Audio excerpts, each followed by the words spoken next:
My in-laws were drunk, but even though people around us were whispering to each other, my in-laws didn't seem to care as they kept yelling at me.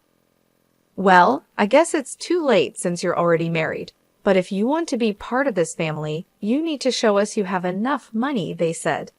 Yes, your dad is right. So, make sure to give us $1,000 a month as a new bonus, they added. I was stunned by their words. I couldn't believe they would say such things at a wedding reception. I just stared at them, my face going pale. My dad took the microphone from them. Enough is enough. Don't you realize you're making fools of yourselves, he said. My name is Linda. I am a 30-year-old office worker. I am currently dating someone named Larry, who is 32 years old, 2 years older than me. I met him through a friend who was worried about me being single, so she introduced me to Larry. After dating for a year, Larry proposed, and now we are soon to be married. I lost my mother when I was very young, and my father raised me by himself. He worked very hard to take care of all my needs. I didn't have many worries growing up, but losing my mom, who I loved so much, deeply hurt me. Because I lost someone I cared about so much, I was cautious with my emotions. That's why I hadn't really dated anyone since my school days. I even thought it would be okay if I stayed single forever. Then I met Larry. At first, I didn't feel any romantic feelings for him, even though he asked me out many times. Larry really cared about me and was always a gentleman. Slowly, I began to open my heart to him, and we started dating. He kept caring for me, and I felt very happy. He became very special to me, and I started thinking I wanted to be with him forever. Then he proposed, and we decided to get married. Larry understood everything about me and was always kind to me, no matter what. Don't worry, if you're ever feeling unsure about something, I'll be here for you until you feel better. I love you, Linda. You can count on me, he would say. His words moved me. He promised to make me happy for the rest of my life. Just being with him warmed my heart.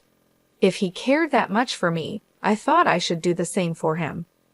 When I told my father that we decided to get married, he was so happy that he cried. Wow, Linda, you're finally getting married. I'm so happy for you, he said. Oh, Dad, you're being dramatic, I joked. Wow, I hadn't heard anything like that from you until now. I was always worried that you might never get married, he replied. Oh, really? I had no idea you were worried about that, I said. Well, every father worries about his daughter, you know. Anyway, congratulations, he said. Thanks, Dad, I replied. I was so happy to be congratulated by my dad, who had raised me by himself. I thought I would probably cry at the wedding, and my dad would probably cry even more since he was already crying now. With that, Larry and I started preparing for our wedding. We were both busy with our jobs, so our days were very hectic. We worked during the weekdays and made wedding preparations over the weekends. There was no time to rest. Our calendars were always full. On the rare day off, we were supposed to visit Larry's parents' house. I was going to meet Larry's parents for the first time. Larry had come over to meet my father right after he proposed to me.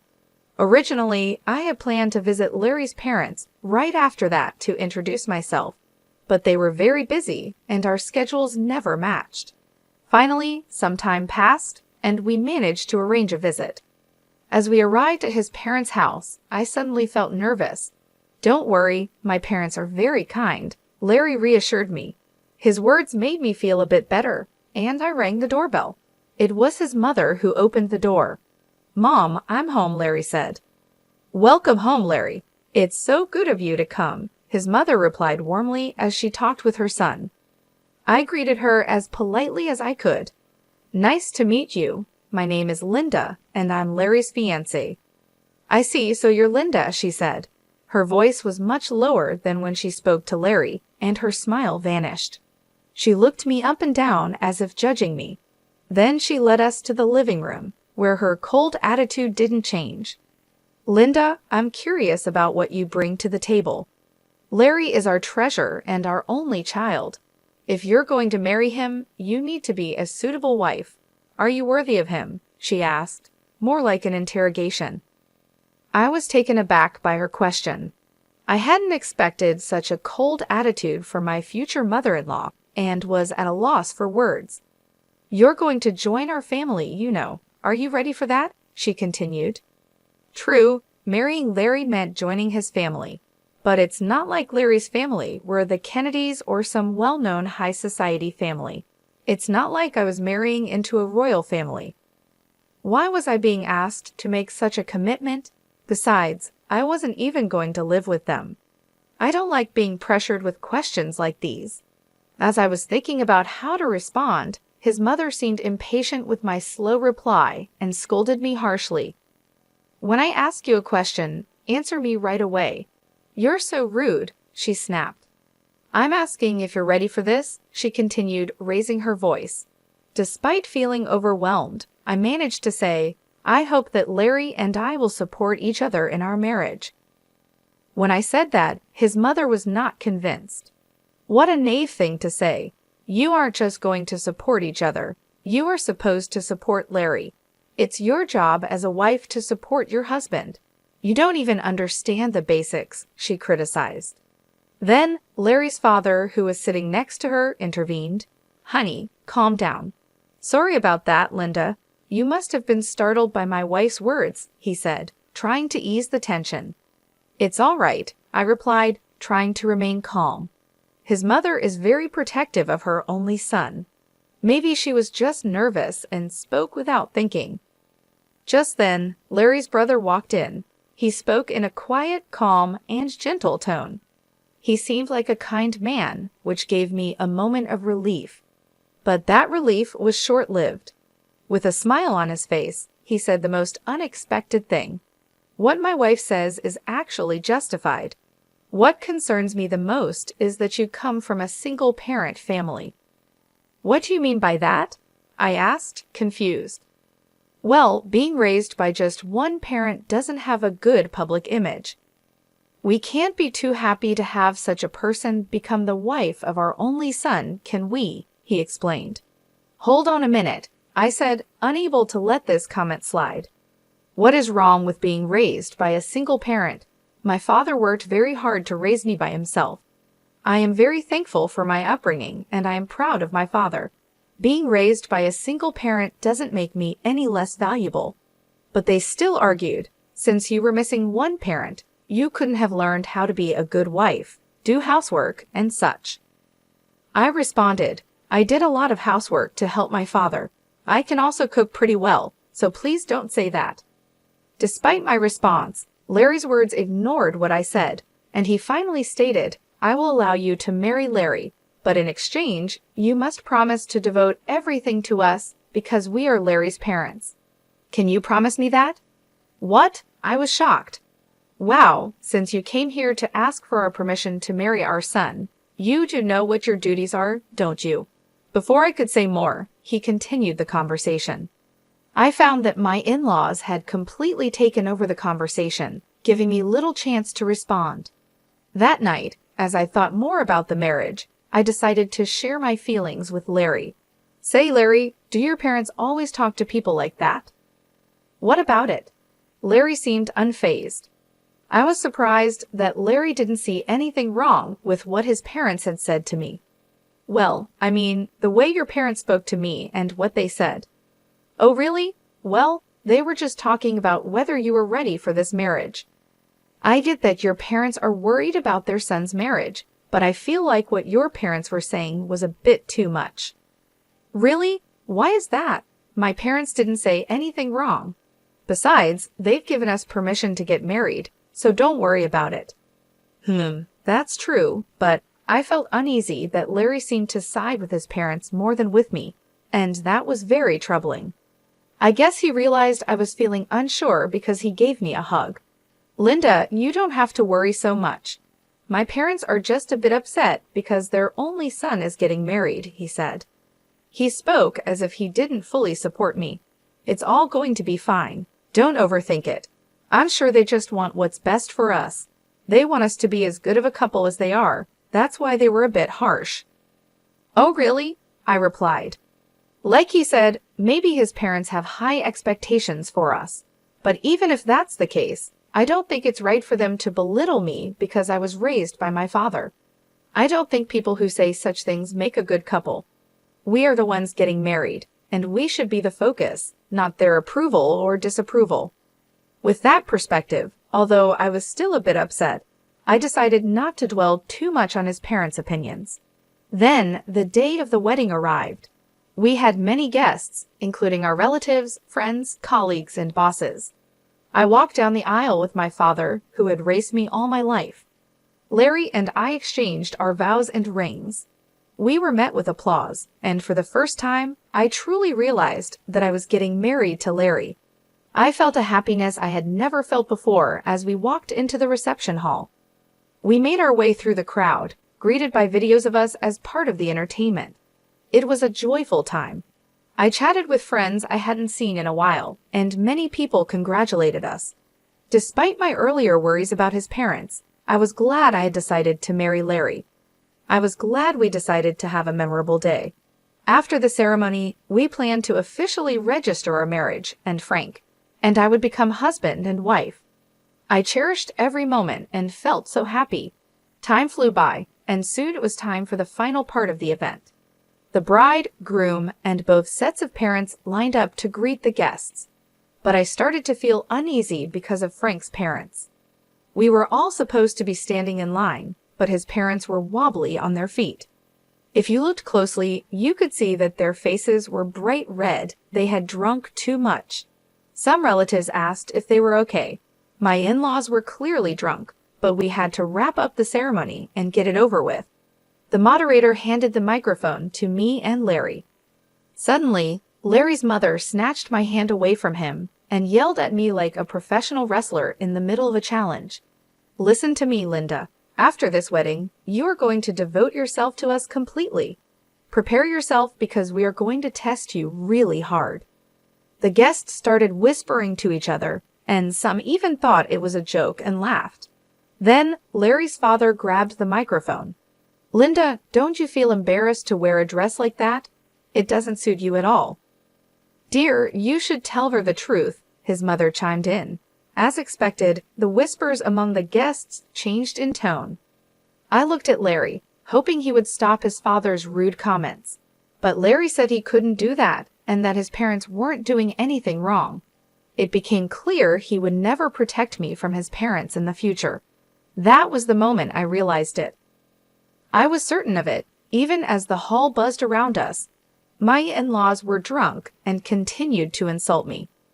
"Well, you're already married, but if you're going to be part of this family, you need to prove that you have enough money," they said.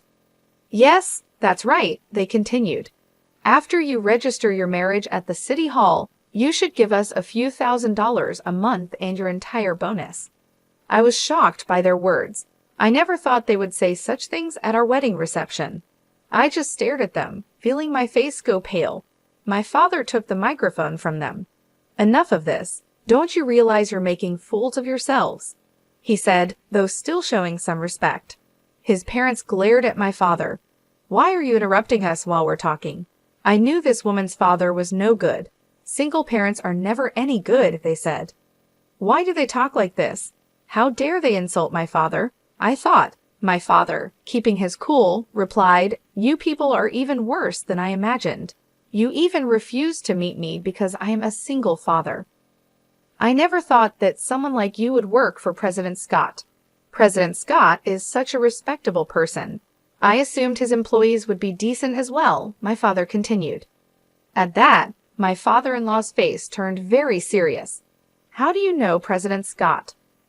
"He's a business partner of my company, and more importantly, an old friend of mine," my father explained. And speaking of single parents, President Scott was raised by his mother alone. "So you just insulted the president of the company you work for." Seeing my in-laws' faces fall at my father's words, I realized they finally understood the mess they had gotten themselves into. "I apologize, sir. Please don't tell the president about this," my in-law pleaded, suddenly falling to his knees. Just moments before, he had acted like he was in charge, but now he looked defeated. and I could hear laughter from the guests. Some even pulled out their cell phones to record the scene. "No matter how much you apologize, you can't take back your words," my dad said. He walked over to me and asked if I wanted to go home with him. I said yes and took the microphone from Larry's hand. "Thank you for the great entertainment, but there will be no marriage," I announced to Larry and his parents. "And to everyone who attended, I will make sure to return the money you gave us for this occasion." Then I left the reception hall with my dad. I caught a glimpse of Larry and his parents looking dismayed, and soon after, his relatives rushed over with worried expressions on their faces. The place must have been in complete chaos. As I returned their money, I apologized to the guests. They all expressed sympathy for me and praised me and my dad for our actions, saying it was good that we weren't taken advantage of by such terrible people. Later, Larry's coworkers who had attended the reception must have spread the word about what happened at his company. Larry became known for having such unreasonable parents and was criticized for having a weak character. His embarrassment was so great that he resigned voluntarily. And of course, the president of my father-in-law's company found out about the incident. Larry's father was demoted and sent to an insignificant division of the company, transferred to a remote office in the countryside. I heard that Larry's family has been ostracized by all his relatives because of what happened at the wedding. While it's unfortunate, it really was their own doing, and sometimes things like that just can't be avoided. In the meantime, I've been using this opportunity to strengthen my relationship with my dad. We've been spending more quality time together, and it's helped me appreciate all he's done for me even more. One day, he sat me down for a serious talk. "Linda, are you interested in running the business?" he asked, looking at me with a mixture of hope and seriousness. "Do you mean?" I started, a bit unsure where he was heading with this. "Why don't you work towards becoming the president of my company?" he suggested. It was a big step, and he seemed to believe I was ready to take it on.